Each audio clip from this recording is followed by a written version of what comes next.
Juliana Vidarte y estoy encargada este año de la coordinación del foro aquí en Pinta, Lima. Vamos a empezar las actividades del foro el día de hoy. Esta primera mesa se titula El mercado global del arte contemporáneo en 2025, desafíos y oportunidades. Participan María Sancho Arroyo, experta en el mercado del arte y profesora adjunta en el Sotheby's Institute de Nueva York, Livia Benavides, directora de 80 metros cuadrados, Livia Benavides, y Alejandra Monteverde, directora de Crisis Galería. Vamos a empezar con una presentación general de María de este panorama del mercado global del arte contemporáneo y luego vamos a tener una dinámica de conversación entre María, Livia y Alejandra. Muchas gracias. Gracias, Juliana. Gracias, Pinta, por la invitación. Gracias a todos vosotros por estar aquí. Y bueno, pues vamos a empezar ya porque hay mucho de lo que hablar. Entonces, sí, efectivamente, voy a hablar de la situación actual del mercado global del arte. Es una visión así un poco general, porque hay muchos otros temas que podríamos tocar. Voy a intentar ajustarme a máximo media hora. ¿En qué punto estamos en el 2020? Se acaba de publicar un informe que muchos de vosotros conoceréis, que es el UBS Art Market Report de Claire McAndrew, que lleva haciendo muchos años y que da una visión del volumen y del valor del arte a nivel global que está moviéndose en el mundo. Este año los resultados en función de valor respecto al año anterior, o sea, los resultados del 2024, porque el 25 acabamos de empezar, han bajado respecto al 2023. La realidad es que, quitando la pandemia, si veis, esta es la evolución del mercado global desde el año más o menos 2010, y entonces esto es la pandemia, que como veis hubo un bajón, aunque la verdad es que terminó habiendo un bajón, menos bajón de lo que nos esperábamos todos durante las primeras semanas de pandemia. Pero, digamos, luego realmente el año 21 y el 22, que son los siguientes, 21 y 22, el mercado se recuperó muy rápidamente. Hubo muchísimas ventas, también hubo mucha especulación en algunos sectores. ¿Y qué ha ocurrido? Que ya en el 23 el mercado empezó a bajar respecto al año anterior y en el 24 ha vuelto a bajar. Aunque aquí no lo parezca, del pico del 2022 a final del 2024 el mercado ha bajado casi un 50% en valor. Este gráfico es el mercado global, o sea, aquí hay datos de subastas y de galerías. Como bien sabéis, los datos de subastas son datos públicos, podemos entrar, hay bases de datos, por ejemplo, Artnet, donde se sabe todos los resultados de subastas. No digo casas de subastas, porque las casas de subastas también hacen ventas privadas y esas no tenemos las cifras, pero las cifras de lo que venden galerías no se tienen. Pero aquí están de cierta manera incluidas, porque lo que hace la Claire, que es la que crea este informe, lleva haciéndolo muchos años, es manda unos cuestionarios a las galerías le responden. En función de esas respuestas, de las cuales ella recibe alrededor de un 30% de respuestas de todas las que manda, hace una extrapolación. Ella es una economista y especializada en el mercado del arte. Entonces, sí nos da una idea general, pero como bien podéis comprobar, un cuestionario no es lo mismo que datos reales, porque contestan pocos y quien contesta lo que quiera. Es verdad que puede contestar la verdad o puede contestar lo que en aquel momento, por la razón que sea, le parezca. Entonces hay que tomarse, digamos, un poco con alfileres, pero sí que nos puede seguir. Sobre todo es interesante ver de un año a otro la evolución, porque la metodología es la misma. Lo que es interesante aquí es ver cómo las barras, lo que es el valor del mercado global del arte. Pero esa línea verde, no sé si la podéis ver, es el volumen. Entonces, lo que es interesante es que el valor ha bajado, pero el volumen ha subido. ¿Veis que esta línea verde va subiendo? Incluso este año ha subido y hay esta diferencia. Eso es un aspecto positivo. Lo que te está diciendo, sí, el valor total es más bajo, pero el volumen es más alto. ¿Por qué? En realidad es sobre todo por la parte alta del mercado, las obras por encima de 1 millón. El volumen de obras por encima de 1 millón, las obras por encima de 1 millón representan alrededor del 1% del mercado en volumen, pero casi el 50% en valor. Entonces, claro, si hay 2 o 3 menos que se venden en un año de 10 o 100 millones, por ejemplo, en el año 2022 hubo una subasta en Christie's, la de Paul Allen, cofundador de Microsoft, que solo en una noche con 60 lotes se vendieron 1.500 millones, o sea, el valor total fueron 1.500. Si en una noche se hacen 1.500, es que al año siguiente, para tener otra subasta como esa, pues no ocurre todos los años. Hubo 5 obras que se vendieron por encima de 100 millones cada una. O sea, realmente fue excepcional. Cualquier cosa al año siguiente, si tú miras solamente los valores, van a ser menos. Pero el aspecto positivo es que sí, han bajado, pero ha bajado sobre todo debido a ese bajón en la parte súper alta del mercado. Y en la parte, digamos, más hacia abajo, especialmente de las obras de 50.000 dólares para abajo, no solo se ha mantenido el volumen, sino que ha subido. Y eso es muy positivo para todos. Y en la feria que estamos, muchos de los valores están en ese rango o cerca de ese rango, con lo cual es un aspecto muy positivo para todos. Entonces, y lo que también ha aumentado mucho son las ventas privadas. Como decía, eso no es fácil de calcular. Otro aspecto del mercado de hoy en día es que el arte contemporáneo sigue siendo la categoría más demandada. De las 3 rayas que veis, esto es anualmente, la más a la izquierda, más bajita, ese como azul oscuro, eso es pintura antigua.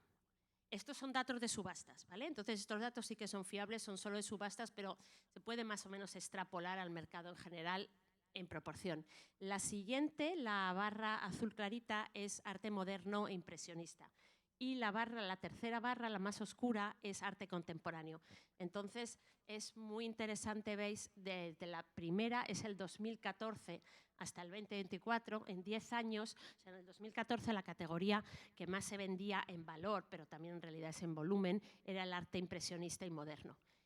Y poco a poco ha sido el arte contemporáneo el que ha ido poniéndose por encima y hoy en día, sin ninguna duda, es el arte contemporáneo el que mueve más el mercado.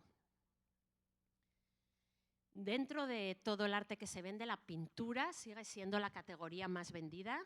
Como veis, la pintura que está aquí, no puedo ver los números, es el 59% es pintura, o sea, más de la mitad. Escultura el 15% y luego tenéis lo demás en papel. Esto es en valor, ¿eh? Entonces, por ejemplo, la obra en papel sabéis que generalmente tiene un valor más bajo que la pintura, con lo cual esto, al ser en valor, esto no se puede aplicar tal cual al volumen.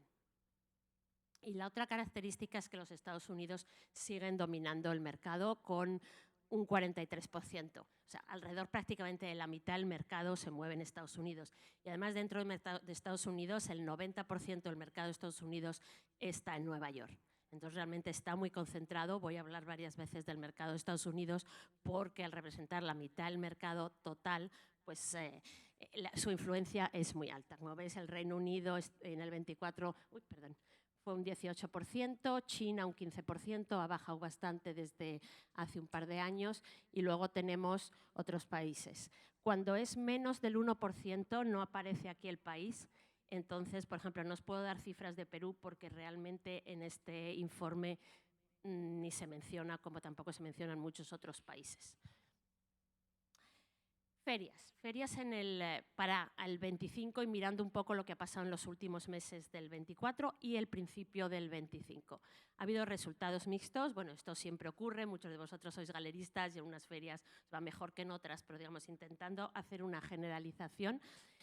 Con lo que mencionaba antes, ha habido más solidez de ventas en el mercado por debajo de 50.000 euros.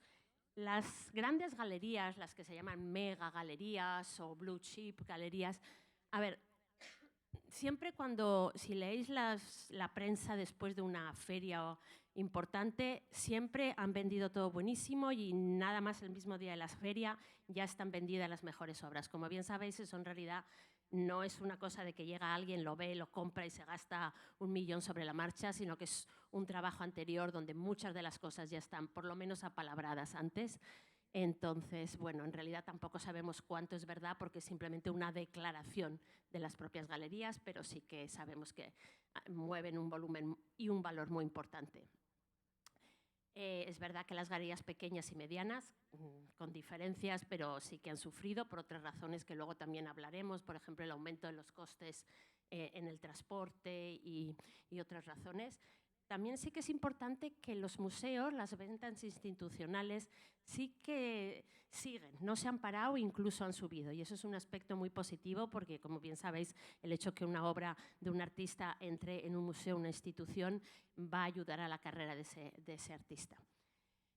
Otro aspecto es que en las ferias, aunque hay mucha presencia internacional, hay también un aumento de coleccionistas locales y regionales. Luego hablaremos del tema de los coleccionistas locales, es una de las cosas que quiero comentar con Livia y con Alejandra, porque realmente es importante el apoyo local a los artistas. Pero en general se trata de un coleccionismo mucho más cauto, más estratégico. Se ha pasado esa, digamos, locura del 21-22, donde todos querían comprar porque pensaban que unos meses después lo iban a revender, y la verdad es que ocurrió, hubo muchísima especulación. Respecto a las subastas, me he fijado un poco lo que ha ocurrido, porque, como digo, se pueden hacer bastantes paralelos, aunque entre las subastas y las ferias, y sobre todo en subastas tenemos datos precisos. Y mirando a las grandes subastas, que son las que hubo en Londres a principio de marzo y luego en Hong Kong, digamos, los rasgos principales es que, por un lado, la confianza de los vendedores ha bajado. Entonces, ¿qué ocurre? Que a menos que tengan necesidad de vender, no está habiendo ventas. Ya veis las famosas 3Ds, Death and Disease, o sea, que cuando alguien o por una deuda o por un divorcio o por una defunción, pues hay que vender porque necesitan, pues no sé, pagar impuestos de sucesión o porque tienen que distribuir los bienes en el caso de un divorcio. Si no hay realmente una razón, poca gente quiere vender a no ser que lo necesite, con lo cual también en el mercado hay menos obra interesante o de gran calidad, porque aquellos que tienen una obra muy buena prefieren esperar a ver si el mercado se recupera para el día que la vendan obtener mejores beneficios. Pero por otro lado sí que se ve que hay interés de los compradores, pero no comprar cualquier cosa, sino comprar obra de calidad o que tenga muy buenas perspectivas. Entonces, por un lado, ahí está, digamos, imbalance entre que no hay mucha oferta, pero sí que hay demanda, pero no demanda para todos, sino demanda para selectiva, centrada en calidad y precio. A ver, contexto macroeconómico y geopolítico, que siempre tiene mucha importancia, pero en este momento estamos en un momento complicado en el mundo. Hay muchísima inestabilidad geopolítica que está afectando a la confianza tanto de compradores como de vendedores. Hay incertidumbre económica y, como mencionaba, Estados Unidos es un mercado muy importante porque representa casi el 50%, y lo que hace Estados Unidos muchos otros lo siguen, y en este momento hay mucha inestabilidad, no se entiende bien hacia dónde va. Cuando acabó hacia finales de 2024 había bastante optimismo porque se pensaba que la nueva administración Trump iba a bajar los impuestos y por lo tanto iba a dar más liquidez al mercado, lo que iba a hacer más compradores. Lo que pasa que lo que ha ocurrido ahora es que se supone que los impuestos los van a bajar en mayo, todavía no ha habido claridad en cuanto a eso, pero lo que sí que sabemos es que está el tema de las tarifas, que voy a hablar en la próxima diapositiva, y digamos, eso ha creado mucho nerviosismo. No solo las tarifas en sí, sino la incertidumbre de que un día dice una cosa, al día siguiente otra. Entonces, no hay nada peor para cualquier mercado, y el del arte no se libra de cuando hay incertidumbre. Quiero mencionar el tema de los aranceles, de las tarifas en Estados Unidos, de cómo está la situación hoy en día en lo que respecta al mercado de arte para obras que entran al mercado americano. Entonces, importación en Estados Unidos. Como sabéis, para cada país, bueno, está el 10% como para todos, y luego hay otros países que tienen otros niveles. Pero las obras de arte, no solo ahora, sino siempre, históricamente han estado exentas de aranceles de importación en los Estados Unidos por este documento, el 50 USC, que detalla cuáles son los bienes que no están sujetos a estas medidas. Lo que es curioso, para aquellos que conozcáis la Constitución americana, es que la razón de esto es el primer amendment, el First Amendment. El primer amendment de la Constitución americana es de la libertad de expresión, ¿vale? Y entonces se considera que el arte es un elemento de expresión y por eso está exento de tarifas. Entonces, esa es la razón, y por ahora, pero cuando digo arte me estoy refiriendo, se refieren a pintura, dibujo y escultura. Pero, por ejemplo, muebles, incluido de diseño, no están considerados. Una escultura con mucho acero, por ejemplo, un Richard Serra, no está muy claro si lo van a considerar una escultura o si lo van a considerar acero, y ahí sí que los aranceles para el acero en este momento están altísimos. La otra cosa importante es que el tema de los aranceles afecta al país de creación de la obra. O sea, digamos, un artista americano que ha pintado en Madrid, aunque el artista es americano, la obra ha sido creada en Madrid. Entonces, si la obra entra en Estados Unidos, va a estar sujeta a los aranceles que haya en aquel momento. Pongo un ejemplo de cuando la anterior administración Trump puso unos aranceles importantes a China. Y lo que ocurría es que, por ejemplo, un jarrón chino que había sido un Ming que llevaba 200 años en una colección en París, si ese jarrón se mandaba a Estados Unidos para venderlo, por ejemplo, o importarlo, aunque venía de una colección francesa que a lo mejor había estado allí 200 años, originalmente era porcelana china. Entonces estaba sujeta a los aranceles. Es importante saber que los aranceles dependen del país de creación de la obra. La situación sigue siendo incierta porque aunque las tarifas en muchos casos se dijo que iba a haber una pausa de 90 días, no se sabe lo que va a pasar después de 90 días o incluso antes. Y sobre todo puede haber un tema de represalias. Por ejemplo, el Reino Unido sí que en contestación a los primeros aranceles dio una contestación de los productos que ellos iban a poner aranceles a productos de Estados Unidos, y entre ellos estaban las obras de arte. Solo que el Reino Unido de momento ha decidido también una pausa, a ver qué es lo que ocurre, pero si ahí empieza represalias de un lado a otro, el punto 1 no va a, digamos, ser aplicado. Y el otro tema que se llama de minimis. De minimis significa el valor por debajo del cual no es necesario un arancel o una declaración. En algunos casos, algunas obras antes eran de 2.500 y lo que está claro es que desde esta semana son de $800. Entonces, por ejemplo, estaba el otro día hablando con el fundador de una compañía importante de transporte de obras de arte, que me comentaba que, por ejemplo, había obras sobre papel que no sea de un valor muy alto, se mandan algunas veces cosas de un país a otro por DHL o por FedEx. Y en esos casos no se aplica, si era por menos de ese valor o a veces si era parecido se ponía que era el de minimis. Ahora cualquier cosa por encima, o sea, 850 va a tener que ser declarada. ¿Eso qué va a crear? Va a crear retrasos y va a crear más burocracia, que es un poco lo que pasó en Inglaterra con el Brexit. ¿Sabéis? El Brexit es cuando Reino Unido se separó de la Unión Europea. ¿Qué ha ocurrido? Que ahora todo lo que entra y sale de obras de arte y también de otros productos, pero estamos aquí hablando de obras de arte entre el Reino Unido y Europa continental, la Unión Europea está sujeta a muchos más aranceles y a muchos más problemas en la frontera que está retrasando, y eso está teniendo unas implicaciones negativas en el mercado de arte en el Reino Unido. Vamos a volver a lo nuestro, galerías y ferias. ¿Qué es lo que hemos visto? Este año ha habido varias galerías que han cerrado, algunas más pequeñas, algunas otras históricas, pero bueno, esto es realmente algo que siempre ocurre, siempre hay galerías que abren y otras que cierran. Quizás ha habido un poco más que han cerrado que han abierto, pero es una dinámica que siempre ha ocurrido. También es verdad que el calendario global de ferias ha habido nuevas incorporaciones. Durante la pandemia se pensaba que iba a haber una reducción, pero la verdad es que hemos vuelto a los niveles de la pandemia incluso más altos.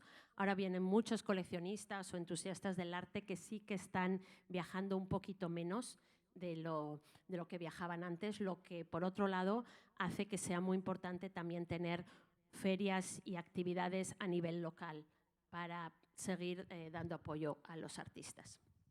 Y por otro lado, en las galerías sí que ha habido, es una cosa que de verdad quiero hablar luego con vosotros, todos los cambios que ha habido, no solo en la demanda, sino también en los costes, que se han subido por muchas razones, entre otras todo lo que es transporte, no solo el transporte, sino las cajas, todo lo que está alrededor. Entonces, ¿qué ocurre? ¿Estamos lo que se llama un mercado de compradores? Pues francamente pienso que sí, porque realmente los compradores los hay, pero quien tiene disponibilidad tanto de que quiere comprar, quiere seguir coleccionando y tiene disponibilidad económica, se están centrando mucho más en ser selectivos y en buscar más la calidad, la especulación extrema, sobre todo con artistas jóvenes que hubo en el 21 y 22, prácticamente se ha terminado. Eso no quiere decir que no haya interés en artistas emergentes, es que no hay interés en cualquier artista a cualquier precio o de cualquier manera. El mercado, que siempre ha habido segmentos, sí que vemos que hay comportamientos diferentes en estos segmentos, un poco lo mencionaba antes. Los de alta gama, por encima de 1 millón y aún más de 10 millones, realmente el volumen y el valor está en descenso. En el segmento medio es relativamente estable, pero sí que, digamos, es muy positivo que en el segmento más bajo el volumen y la demanda han aumentado. Hay también una expansión del gusto y una expansión del canon, que eso lo voy a hablar un poco más tarde, con incorporación de artistas con perfiles diversos, que eso es muy positivo, y también están apareciendo nuevos perfiles de coleccionistas. Aquí hay este gráfico, por ejemplo, es del informe que os comentaba antes del UBS Art Market Report. Aquí vemos cuáles son las ferias. Estos son 2 años, o sea, es el año 23, el más oscuro, el de la... Creo que es el 23, que no lo veo. Sí, 23 y 24, 23 el de la izquierda más oscuro, 24 el de la derecha. Y es en esta encuesta que se les hizo a los galeristas para este informe, como os decía, y la cuestión es cuál es la proporción de compradores en los diferentes, digamos, entornos. Entonces, el primero, que dice ferias de arte, sí que hemos visto que ha habido un aumento de la fuente de ventas para las galerías en las ferias, también en las propias galerías, en sus propios espacios. Esto es recomendaciones de otros artistas. En el website es interesante como el online no ha desaparecido. No creo que desaparezca, pero está creciendo muy lentamente. Realmente hay mucho más interés de ver las obras directamente, social media, otros. Pero lo importante es que si realmente, incluso de un año a otro, aunque el mercado, el valor en general ha bajado, el aumento se ha visto más en las ferias de arte.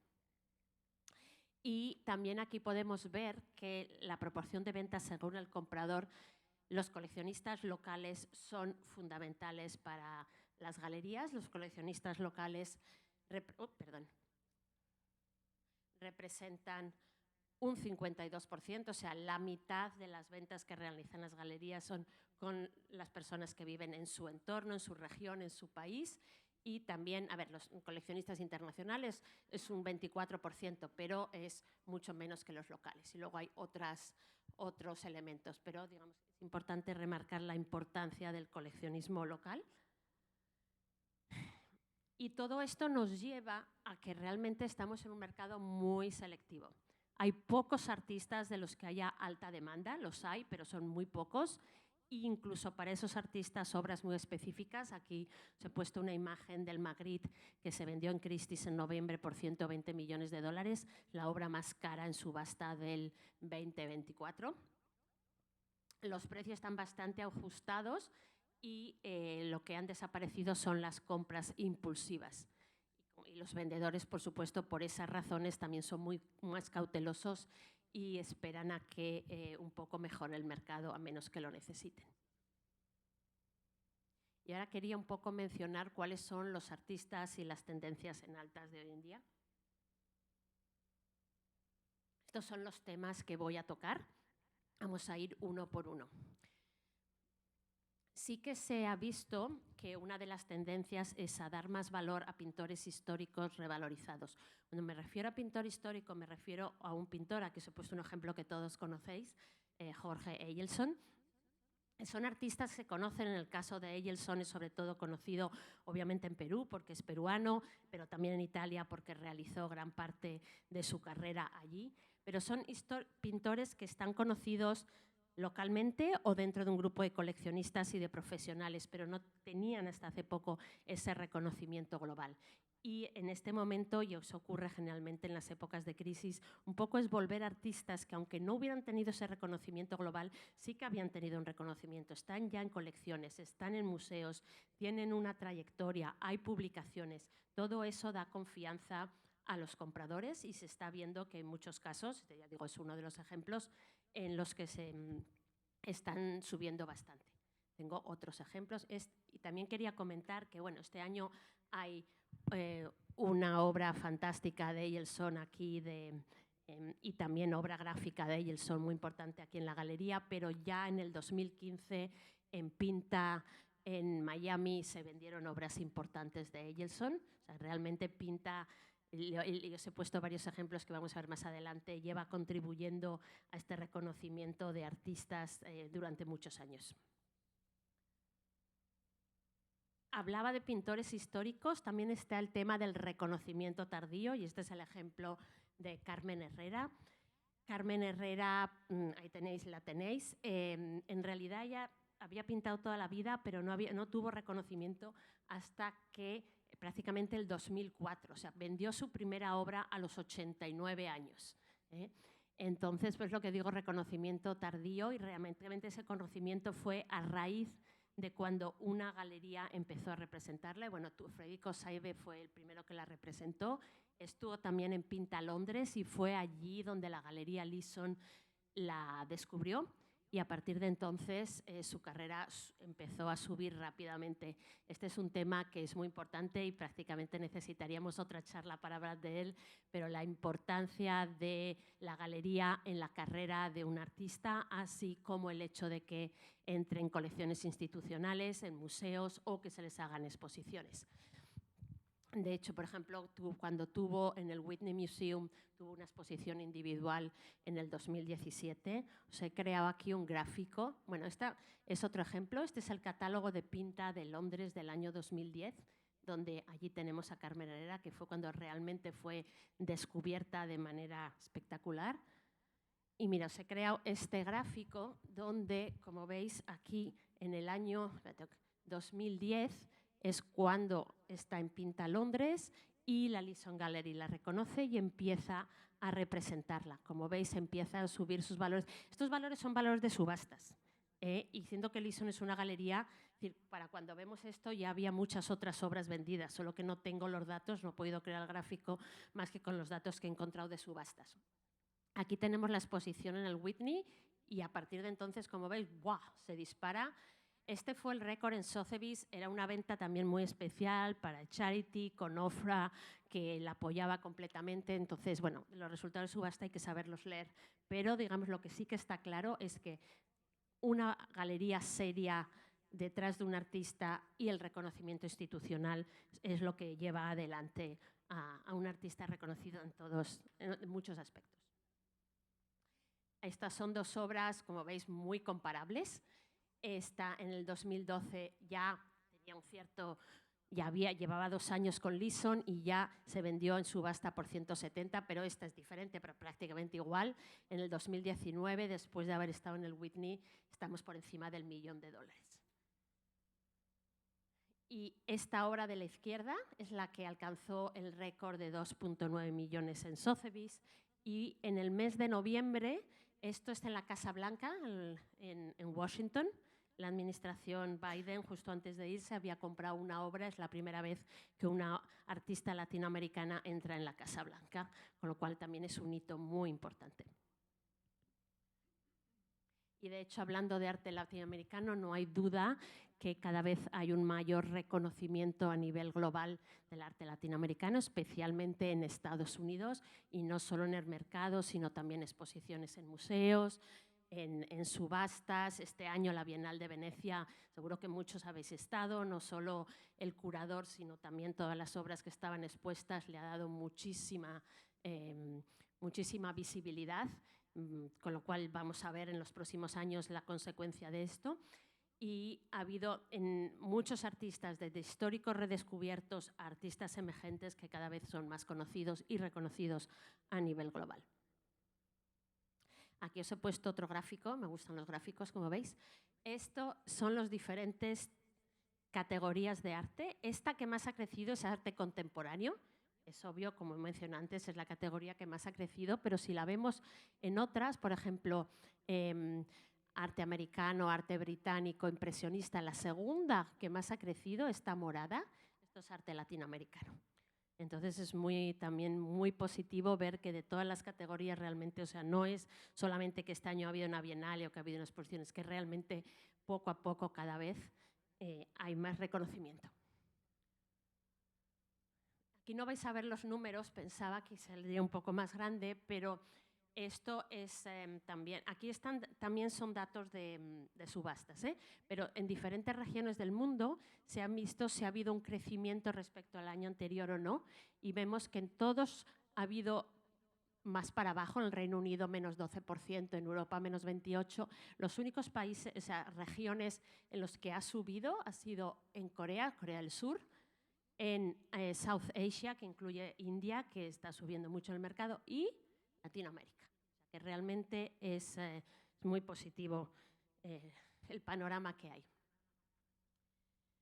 Entre otras de las características del mercado de ahora es que ha habido una expansión del canon importante. Hasta ahora la mayoría de los artistas conocidos eran hombres blancos de Europa o de Estados Unidos, y en los últimos años ha habido un gran esfuerzo, se está expandiendo el canon, entre otros se le da mucha más importancia y reconocimiento a artistas mujeres, que no tendríamos que decir artistas mujeres y hombres, sino artistas y punto, pero todavía es necesario para seguir posicionándonos. Al arte textil, que hasta hace unos años estaba simplemente considerado más bien una artesanía que un arte, y lo podemos ver al salir de aquí, aquí mismo en la feria. Artistas indígenas, lo mismo, locales. Esta mañana hemos estado en el Mali, hemos visto la exposición de Mar Flores, y desde luego mucha más diversidad tanto de género como de geografías. De hecho, os había puesto como ejemplo Sara Flores, que ahí la tenemos. No sé si esa obra es la misma que está en el Mali o no, pero me parece es la misma, ¿verdad? Porque si no es parecidísima. Os he puesto también el bolso de Dior, ¿no?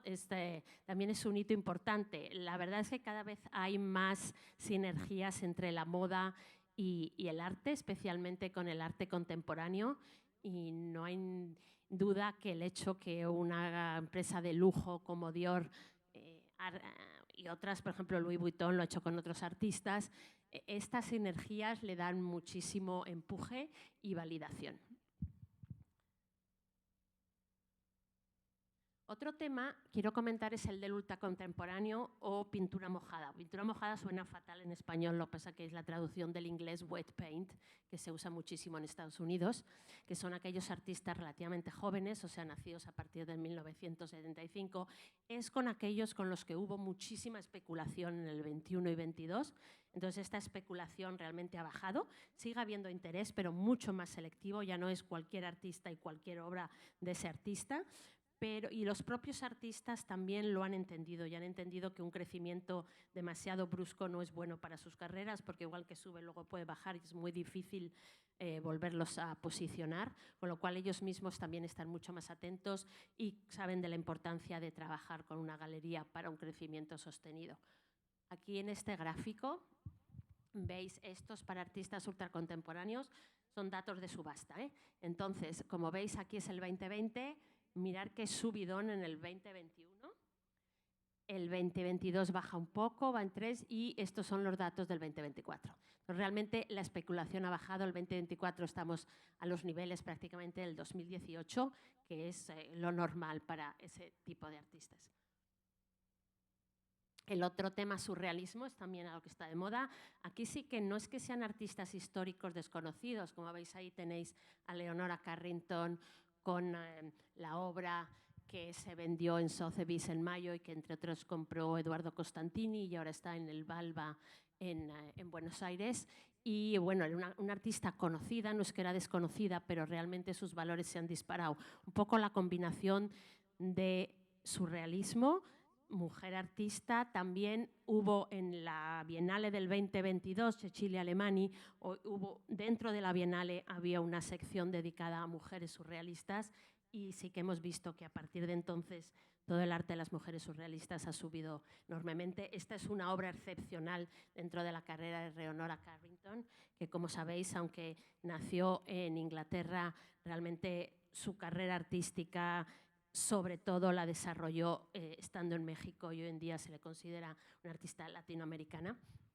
Entonces también la otra que decíamos antes, aquí lo vemos, Paul Delvaux fue uno de los récords en subasta este año en noviembre. Y finalmente el llamado blue chip, o sea, las obras ya de artistas establecidos, son siempre una apuesta a largo plazo, aunque un poco han bajado los valores son artistas que realmente, aunque hayan bajado, pueden tener subidas y bajadas, pero es difícil que tengan un bajón fuerte. Ahora bien, lo que sí que pueden cambiar son las modas. Por ejemplo, en los años 80-90 la pintura victoriana estaba súper de moda y hoy en día los valores de la pintura victoriana están por los suelos. Pero a unos pocos años vista y según qué nombres es difícil que bajen, están en instituciones, están en grandes colecciones. Y lo que sí que vemos es que están entrando nuevos nombres, porque tradicionalmente un artista blue chip, pues Monet, Manet, Picasso, pero por ejemplo Basquiat hoy en día está prácticamente considerado artista blue chip. Os he puesto esta lista de cuáles son los valores totales de las obras de arte vendidas en subastas. Si veis los nombres que hay ahí, son los que, digamos, se pueden considerar los blue chip de hoy en día. Picasso está siempre ahí arriba, el uno o el segundo, Andy Warhol también, pero están entrando nuevos nombres como Basquiat. Y con esto yo creo, bueno, llego al final porque yo creo que ahora la parte más interesante va a ser la conversación con Livia y Alejandra, pero antes de, bueno, os invito a que subáis aquí al estrado. Muchas gracias.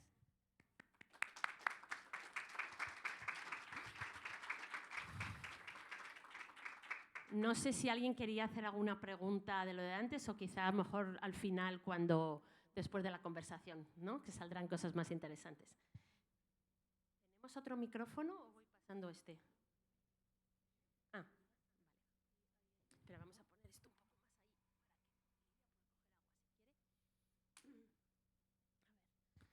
Bueno, pues gracias por estar aquí, porque realmente vosotras sois las que estáis realmente en el mercado. Yo puedo ver muchos informes, bueno, también hablo con muchas galerías, pero sobre todo es hablando con vosotros que realmente se toca el pulso del mercado.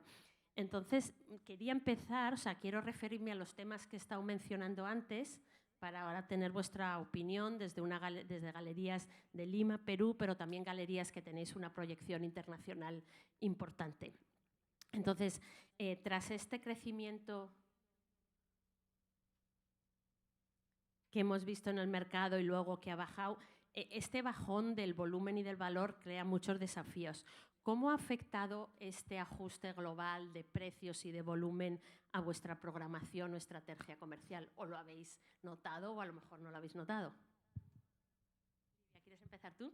Bueno, gracias. Muy interesante. Primero, muchas gracias por toda la información. Creo que nos sirve a todos para tener un panorama más claro de lo que está sucediendo en estos tiempos tan inciertos. No solamente a nivel económico, pero también a temas de seguridad en el Perú, seguridad ciudadana, y en el mundo la guerra, ¿no?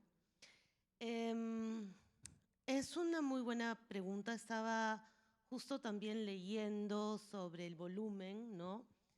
Y las ventas, y sí, es verdad, han bajado las ventas en el mundo entero. Leí que más o menos un 12% lo que ha bajado de... Del 23 al 24 sí, pero desde el pico del 22 si se suma, porque del 22 al 23 hubo un bajón del 30%. Por eso he dicho 50. El 12 ha sido del 23 al 24. Ya. Y creo que la mayoría de ese bajón se ha dado en la categoría más alta de las obras de arte, o sea, obras de arte que se venden pues mayores de $100.000. Creo que ahí ha habido una corrección, ¿no? Porque sí he sentido que especialmente en Estados Unidos, no tanto en Europa, no sé cómo será el mercado en Asia porque no lo conozco, pero sospecho que también siguen esa corriente. Ha habido una corrección drástica, ¿no? Sí creo que un montón de galerías han especulado junto con coleccionistas, ¿no? Que han apoyado esa subida, incremento de precios, y que después se han visto un poco golpeados después de la corrección. También he leído, creo que también ha sucedido, que los precios más bajos de artistas, por ejemplo, de $5.000 para arriba, han subido, sí. Eso es muy positivo porque, que digamos, en realidad más del 50% del volumen, por no decir alrededor del 70%, estamos casi en esos precios, solo que la prensa solo resalta las ventas millonarias y no habla realmente del día a día. Entonces se crea un poco esa falsa impresión a quien no está realmente muy metido en este mundo de que todo es carísimo, y eso, digamos, para un poco a la gente, le da como, o sea, como que no se atreve a acercarse o a empezar su colección, y eso hace daño, ¿no? ¿Cómo lo veis vosotros? En nuestro caso, bueno, gracias por la invitación también. Muy interesante tus datos. Y creo que en nuestro caso es algo, no sé si extraño, paradójico, porque finalmente el 2024 ha sido nuestro mejor año. ¿Puedo permitirte qué rango de obras tenéis? Porque no me Es que- sorprendería si estáis en ese rango que ha crecido. Claro, finalmente también está muy basada en una apuesta que hicimos durante la pandemia, que fue justamente apostar en contra del canon, ¿no? Como que ha pasado todo mucho más rápido de lo que esperaba, pero desde el comienzo la galería, a ver, el nombre no es coincidencia, y se trabaja mucho en el mundo del arte, en la industria del arte, se trabaja mucho desde la precariedad, desde el riesgo constante, desde la crisis. Entonces, definitivamente, desde el comienzo, el proyecto siempre estuvo muy enfocado en revalorizar aquello que está oculto, ¿no? Y eso implicaba, como digo, apostar en contra del canon. Y eso pasó muy al inicio de la galería, que era como 2017-2020, y los resultados del 2024 finalmente son esa apuesta, principalmente por el artista que nos, o sea, como que es como que el más grande con el que trabajamos en este momento, que es Santiago Yaguarcani. El año pasado estuvo en la Bienal, entonces, y también fue una bienal muy particular porque ha sido la primera bienal de un curador sudamericano. Estamos en Perú, entonces eso nos ha salpicado de una manera bastante positiva. Entonces también, finalmente, no te podría decir qué estrategias hemos seguido a partir de estas crisis que están pasando, porque finalmente desde el inicio del proyecto siempre hubo esa confrontación con la crisis, ¿no? Pero hicisteis una apuesta y cogiste la ola precisamente en la cresta. Estamos ahí corriéndola. Y entonces, todas estas transformaciones, ¿creéis que están creando oportunidades para artistas peruanos? Por supuesto, o sea, definitivamente el Perú está también en la cresta de la ola. Tiene una producción artística muy, muy, muy interesante, y esto se está viendo reflejado no solamente a nivel local, sino también a nivel internacional. Muchas galerías que están interesadas en trabajar con artistas peruanos. Eielson es un gran ejemplo de eso, de galerías como, y no solo galerías, curadores queriendo ver qué está pasando no solo en Lima, sino fuera también. Entonces sí, definitivamente sí.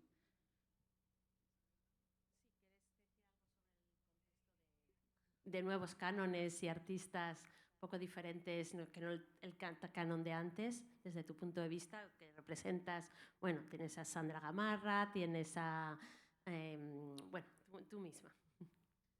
Creo que el arte latinoamericano en general no es el canon, ¿no? Entonces, pero dentro de eso, creo que las nuevas prácticas de nuevos artistas, de las comunidades indígenas, como dijo Alejandra, les han dado cabida, ¿no? Y no solamente a ellos, sino a muchos artistas de corrientes como el indigenismo, ¿no? Que Sabogal, Lazo, etcétera, que comenzaron a también tener cierto visibilidad a través de la puesta de escena de Adriano Pedrosa en la Bienal de Venecia, que a pesar que fue muy criticado, desde mi perspectiva fue muy valiosa, ¿no? Sí, creo que en general Latinoamérica, como enseñan las estadísticas, está creciendo, ¿no? Y está volviéndose cada vez, tomando un lugar en el mundo del arte, ¿no? ¿Y cómo seleccionáis qué tipo de obra llegar a cada feria teniendo en cuenta estas tendencias? Bueno, ¿qué ferias vais en el extranjero? ¿Qué artistas lleváis? ¿Y cómo están luego vistos estos artistas? Y bueno, otra pregunta ya que es en el tema, ¿colaboráis con galerías de otras partes del mundo para vuestros propios artistas, especialmente, estoy pensando más bien latinoamericanos, peruanos, para aumentar esta visibilidad? Sí, siempre depende mucho de, hacemos un calendario anual y hacemos una lista de artistas que quisiéramos como enfocarnos. También hablamos mucho con la feria como curadores o gente que pueda ayudarnos a entender mejor qué es lo que busca ese mercado específico. No necesariamente quizás gente de la feria, pero de la ciudad a donde vamos a la feria. Y eso te ayuda a dar a un panorama de cuáles son los gustos, cuáles son varias características que te ayudan a tener un mejor entendimiento de con qué perfil de artista va mejor cada feria. ¿Y tú crees que en el escenario actual pesa más, hablando de estos artistas con nuevos cánones, pesa más la obra en sí misma o la historia alrededor que les acompaña? Supongo que depende, pero creo que me iría más por el contexto, ¿no? Por la historia. Pero siempre también hay obras que, por más que sea un artista que es muy interesante y que a la gente le interesa, hay obras que gustan más que otras. Es parte de cómo funciona el ser humano, supongo. Y hablando de ferias, no sé, quizás Livia, te vi en México, te vi en Miami. ¿Cuáles son los retos actuales para una feria fuera del Perú? O sea, acudir a una feria, llevar a vuestros artistas a una feria fuera. Los costos, creo que es el reto más grande, ¿no? Es cubrir los costos. Los envíos son muy caros, las ferias se han vuelto muy caras. Creo que en general el sector inmobiliario ha crecido mucho, ¿no? En términos de que se ha vuelto más costoso. Creo que eso es lo más difícil. ¿Y qué es lo que esperáis de una feria, además de vender para cubrir costes? Que eso es obvio. Bueno, definitivamente es una plataforma de difusión donde se congregan curadores, coleccionistas, y eso ayuda mucho a posicionar la obra del artista, ¿no?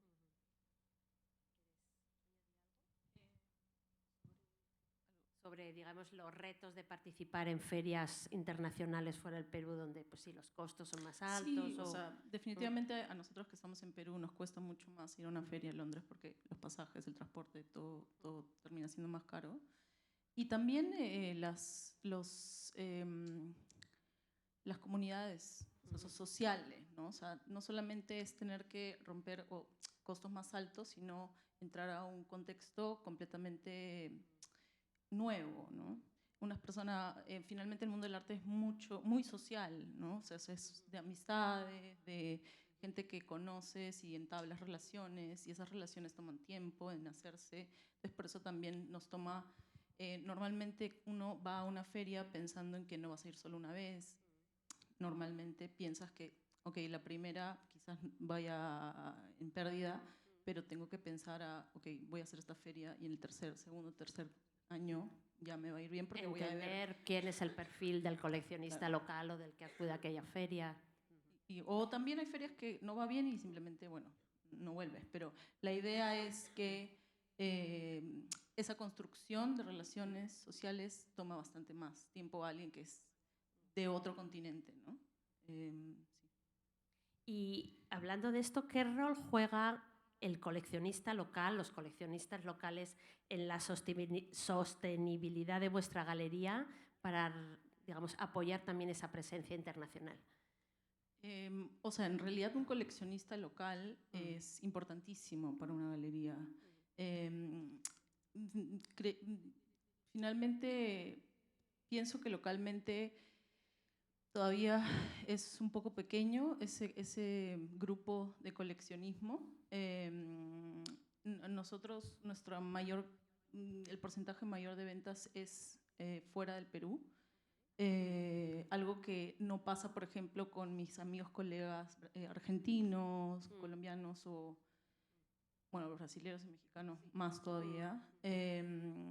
Sí, ese es el caso nuestro, que igual es algo que está obviamente que en construcción, pero también tiene mucho que ver con algo que también leí en un artículo que escribiste sobre la precariedad de las instituciones, ¿no? Finalmente hay quizás en países latinoamericanos puedes ver un poco más de fundaciones privadas, ¿no? Como que, porque finalmente ese es el siguiente paso del coleccionismo, de, ok, soy coleccionista privado, pero paso a tener un espacio, también mostrar mi colección, ¿no? Y eso todavía está, creo que está muy de la mano de cómo se desarrolla la institucionalidad de las artes localmente, ¿no? ¿Tú piensas, Livia, también me aparece la pregunta, que un mayor apoyo local, no solo a nivel individual, sino de creación de museos, fundaciones, y también quizás más apoyo estatal sería fundamental? Bueno, sí, definitivamente. No creo que países, como dijo Alejandra, como México, Argentina, Chile, que tienen apoyos, digamos, gubernamentales como subsidian parte de las ferias o también tienen becas para los artistas para que puedan desarrollar proyectos, están en una ventaja, ¿no? Y mucho más aún cuando los mercados son más grandes. No sé si necesariamente va uno a uno con, digamos, la diferencia que nosotros podamos tener acá en el Perú con la base de coleccionismo, porque sí hay mucho más coleccionismo, por ejemplo, en México, pero hay mucho más galerías. Entonces la competencia es feroz. Acá en Lima somos en realidad contadas, ¿no? Y sí, es verdad, hay menos coleccionismo, pero hay mucho menos galerías. Y creo que siendo también el medio más pequeño, hay una habilidad de crear una comunidad más sólida y más unida, ¿no? Y entonces, digamos, me estáis diciendo que tenéis que también salir fuera para dar esta exposición y ayudar a la sostenibilidad de la galería y a dar a conocer los artistas también que representáis. ¿Y cuál es vuestra experiencia? O sea, ¿cómo veis fuera, tanto en Europa como en Estados Unidos, en Asia? Me habéis dicho que tenéis de momento menos experiencia. ¿Cómo se percibe allí el arte latinoamericano en general y el arte peruano? Vuestra experiencia de galería de los artistas que representáis. Bueno, o sea, sí hay un interés grande porque el Perú tiene un conocimiento o se perfila como un país a nivel internacional exótico. No me gusta la palabra exótico, pero sí como que hay una atracción y también por la gastronomía, hay conocimiento e interés. Entonces sí, cuando dices artista peruano hay algún tipo de como que conexión. Como sí, es bueno, suena, sí. Hay calidad. ¿No? Y vuelvo a que los últimos, no sé, 5 o 10 años también ha habido como muchas personalidades, artistas específicos que también ha hecho que todo el mundo voltee, ¿no? Sara Flores, Eielson, y bueno, hay varios más. Y bueno, están habiéndose también nuevos polos en el mercado. Realmente, por ejemplo, el arte africano también ha tenido un gran crecimiento últimamente. En Asia, y otros polos, no solo de artistas, sino más bien desde el punto de vista de mercado. Por ejemplo, Medio Oriente parece que también está subiendo mucho.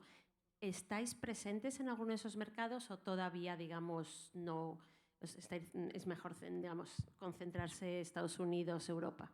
Definitivamente es un momento que hay que estar atentos y pensar eso en el futuro cercano. O sea, sí es un planeamiento que tenemos, pero claro, primero, o sea, la galería no tiene tantos años y necesitamos establecernos en mercados como más céntricos, o sea, internacionales en el sentido como que de, no sé, como en los centros, y luego pasar a, probablemente desde fines de este año, el próximo año vamos a estar, estamos con planes de como nuevas salir, geografías. Sí, salir de Europa, o sea, finalmente también viendo el contexto actual y especialmente con lo que está pasando en Estados Unidos, sí es importante pensar fuera de esos centros, ¿no? Como que, y, sí. Sí, estoy de acuerdo. Por lo que yo he escuchado también el año pasado, Europa estaba un poco golpeada por el tema de las guerras. Creo que aún ahora la incertidumbre de la, digamos, nuevas políticas que se van a tomar en términos armamentistas, ¿no? Ya que se han aparentemente o por ahora diluido esas alianzas. No sé qué van a representar. Igual hay mucho, por ejemplo, específicamente un mercado que a nosotros nos gusta mucho, que es el español. Está cambiando en la nomenclatura de su demografía, entonces ahora tienes a mucha influencia latinoamericana, ¿no? De gente que se ha mudado, tiene un pie de aterro y que apoyan mucho el arte latinoamericano, ¿no? En Londres es una plaza también que a mí me gusta mucho, ¿no? México también me encanta, ¿no? Es difícil. Creo que estaba sustentada mucho por una base americana, hay mucha correlación ahí. Estados Unidos, de todas maneras, a pesar de que esté pasando pues una situación complicada, creo que, como tú enseñaste, es un mercado muy importante. Y eventualmente creo que Asia es algo atractivo, ¿no? No sé, me llama la atención experimentar ahí un poco, quizás a futuro, ¿no? Pero bueno, vamos a ver, todo con paciencia, calma y buen humor. Son inversiones importantes. Lo que sí aconsejaría en general es, si cuando vas a una feria la inversión que requiere es algo que tienes que considerar como un costo, un sink cost, como dicen. Una inversión a futuro, ¿no? Que no sea solo el retorno económico de la venta de la obra, sino también el retorno de darse a conocer, que puede traer más coleccionismo, descubrir otros artistas o vuestros artistas descubiertos para nuevas alianzas con galerías de otras partes del mundo, ¿no? Están surgiendo nuevas ideas de pop-ups hay muchísima, bueno, vosotros lo sabréis mejor, ¿no? De colaboraciones entre galerías de diferentes partes del mundo. Sí, definitivamente eso es algo que con todo el problema, la crisis del COVID y como las ferias también tuvieron ese momento de bajón, lo que las galerías han estado haciendo es activar espacios compartidos. Nosotros vamos a abrir un espacio en Madrid el 22 de mayo. Bueno, sí, en un mes, en colaboración con una galería de Barcelona que tiene una edad muy parecida y un programa muy parecido al nuestro. Hemos ido a ferias específicas. Sí, ayer me comentaste, sí. Sí, y ese es un tipo de proyectos que estábamos buscando hace un tiempo para también tener otras opciones que no solo sean las ferias. Las ferias, por supuesto, seguirán siendo importantes, pero también es importante ser creativos y buscar otras posibilidades. Y la colaboración y con la construcción de comunidad, cada quien tiene también sus aliados, ¿no? Y eso es algo que creemos que es muy importante también. Pues gracias. Y para acabar, quizá os preguntaré, ¿qué es lo que querríais ver en el 2025? ¿Cuál sería, digamos, vuestro no objetivo, pero como vuestro deseo más importante del 2025, que sea muy específico en el tuyo? Quizá puede ser esta colaboración con esta galería. Sí, que vaya bien.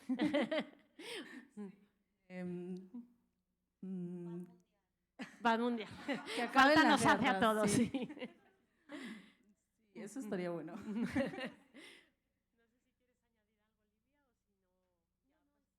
Pues yo creo que con esto podemos acabar. No sé si hay alguna pregunta o comentario que queréis hacer entre el público.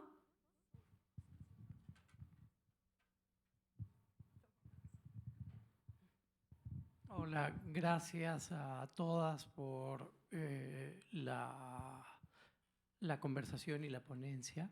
Tenía una pregunta. Hay todo este auge de los discursos decoloniales y tal, que de hecho creo que es un respaldo crítico / teórico para este auge, por ejemplo, del arte producido por distintos pueblos originarios y tal. Y quería saber, hay dos cosas. Uno, ¿qué porcentaje de las operaciones representan estos artistas? Uno. Y dos, ¿en qué medida el interés y las ventas de artistas de pueblos originarios impacta en otros artistas y otras artistas que representan, que vienen de Lima y que tienen una formación mucho más occidentalizada, por llamarlo de algún modo? En nuestro caso, definitivamente Santiago Yaborcani es el artista más sólido que tenemos en términos de mercado. Sus precios han crecido de una manera en la que no esperábamos. En la primera muestra que le hicimos en el 2020 fue una apuesta bastante grande y de ninguna manera ni por esperaba que ocurriera lo que ha ocurrido con Santiago. Está en la Bienal y muchas compras institucionales que han permitido que el valor de su obra crezca con el tiempo. Obviamente que hay una parte de mí optimista que piensa que eso inevitablemente va a repercutir en otros artistas también que utilizan quizás los mismos materiales que él o que están en la zona. Pienso que sí, que muchos se han beneficiado a partir de eso. En nuestro caso, viene de parte de la demanda, el que quizás quieran adquirir los coleccionistas ciertas piezas de Santiago, pero en nuestro caso lo que hace es tener un artista así, es que nos permite reinvertir justamente en los otros artistas que no tienen ese momentum, ¿no? Que viene de cosas muy de contextuales, ¿no? Como muy ligado hacia la crisis climática, la relación de la naturaleza de esos artistas con la naturaleza y su visión sobre esto, muchas otras cosas. Digo que es algo externo y nosotros lo que estamos usando es justamente esos beneficios como repartirlos, ¿no? Dentro de otros artistas que quizás no tienen ese tokenismo, ¿no? Que lo puede tener artistas indígenas. Y por otro lado también justamente de la mano continuar con posicionar a otros artistas indígenas que vemos que pueden tener un perfil en esa línea también, ¿no? Sí,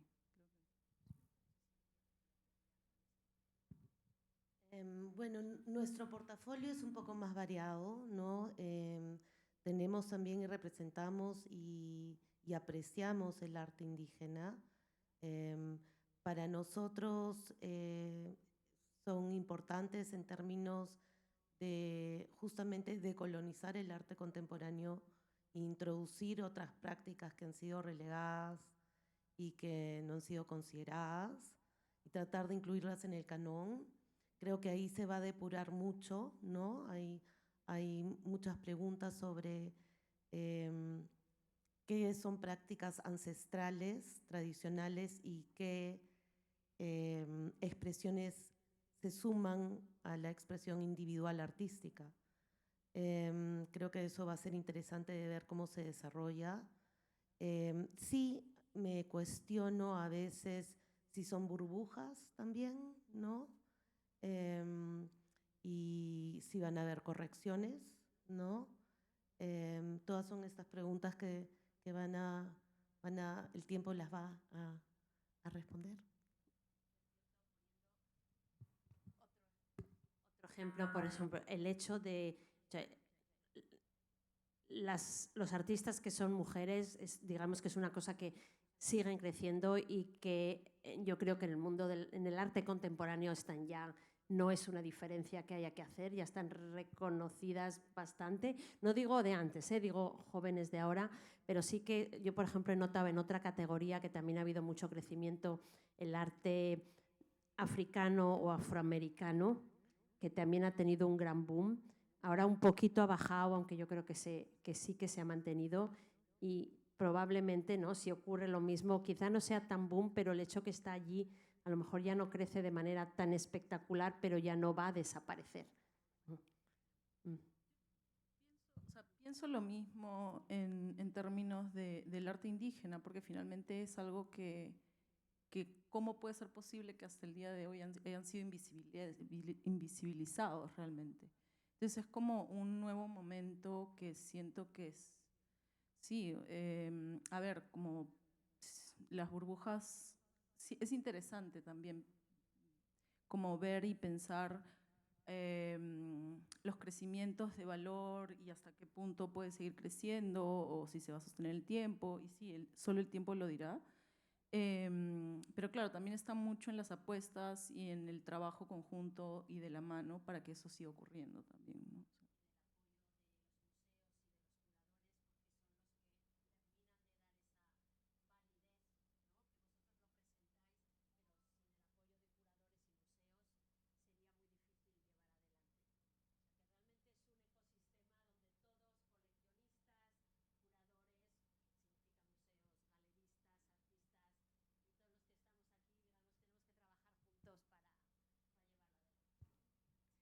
Muchas gracias a Alejandra y a Livia por acompañarnos en esta conversación.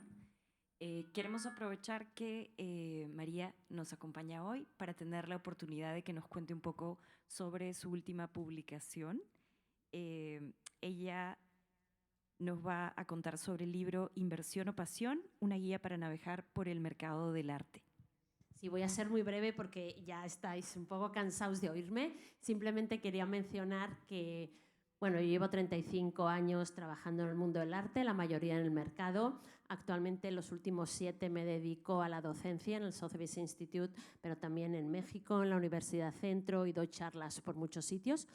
Y lo que sí que me di cuenta es que no había publicaciones técnicas de mercadotecnia, del funcionamiento del mercado del arte. Hay algunas traducciones de libros de inglés, pero que eran más bien de divulgación, no de esto. Entonces, bueno, pues ya dije, pues si no lo hay, lo hago yo. Me puse la manta a la cabeza y en octubre publiqué este libro, que el título es un poco, eso podría ser otra charla, Inversión o Pasión, es un poco provocativo, del tipo, se compra arte o se colecciona por inversión o por pasión. Personalmente tiene que ser sobre todo pasión, pero también hay un término medio donde es pasión, pero con elementos importantes, eligiendo galerías serias que llevan a sus artistas de la mano, con esa validez institucional, o sea, muchos aspectos. Bueno, los cuento en el libro, así me promociono.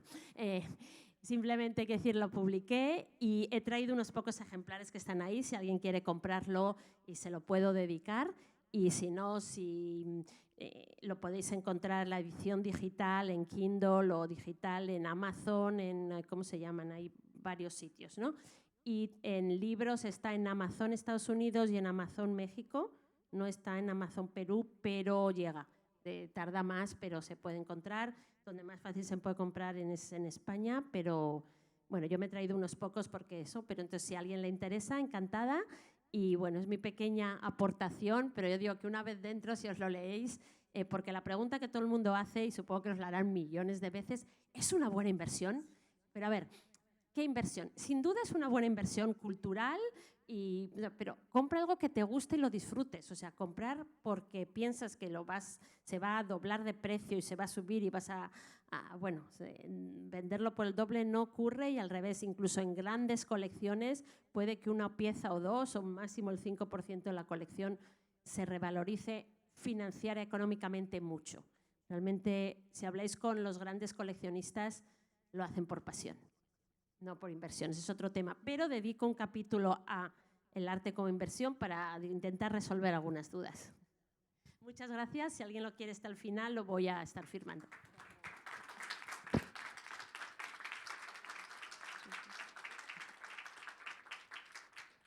Muchas gracias a todos y a todas por acompañarnos en la charla. A las 6 tenemos la siguiente charla titulada Coleccionando de la institución, desde la institución, y participan Pablo León de la Barra, Manuel Segade y Sharon Lerner.